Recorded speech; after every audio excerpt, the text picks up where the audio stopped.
Dios le bendiga.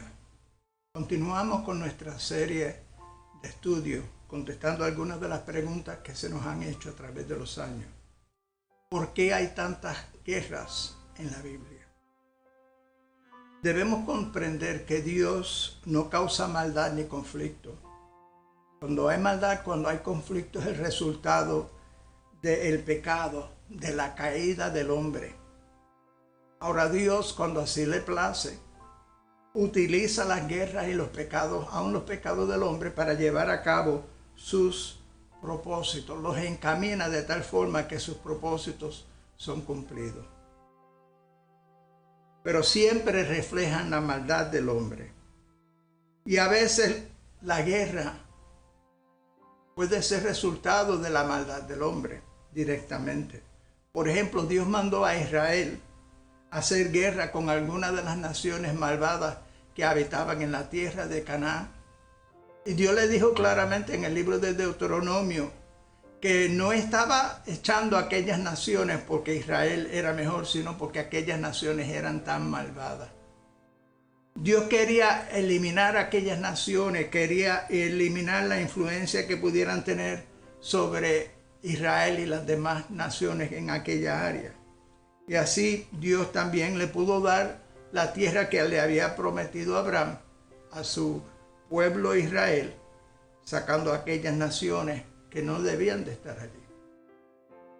¿Por qué lo hizo Dios a través de la guerra? Dios pudiera haber logrado su voluntad de muchas diferentes formas, pero vamos a ser sinceros, las guerras son inevitables debido al pecado. No ha habido un periodo de tiempo extendido en toda la historia humana cuando no han habido guerras en un lugar o en otro.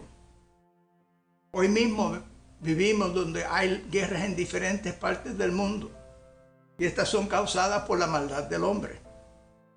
Ahora, como dije, Dios las puede usar para llevar a cabo su voluntad. Por ejemplo, Dios permitió que algunas otras naciones como Babilonia, Persia, Grecia y Roma conquistaran al pueblo de Israel. Lo hizo porque el pueblo de Israel lo merecía. Habían pecado, se habían rebelado en contra de Dios, habían adorado dioses ídolos, dioses ajenos. Entonces Dios los castigó por medio de la guerra. Dios lo hizo también para captar su atención, diciendo que ellos estaban desatendiendo completamente a sus profetas que les amonestaban y les decía que estaban fuera de la voluntad de Dios y los llamaba al arrepentimiento.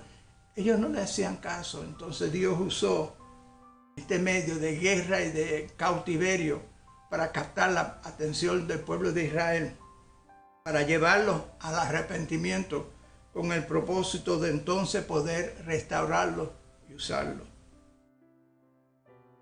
Debemos de reconocer que Dios es el creador soberano de todo lo que existe.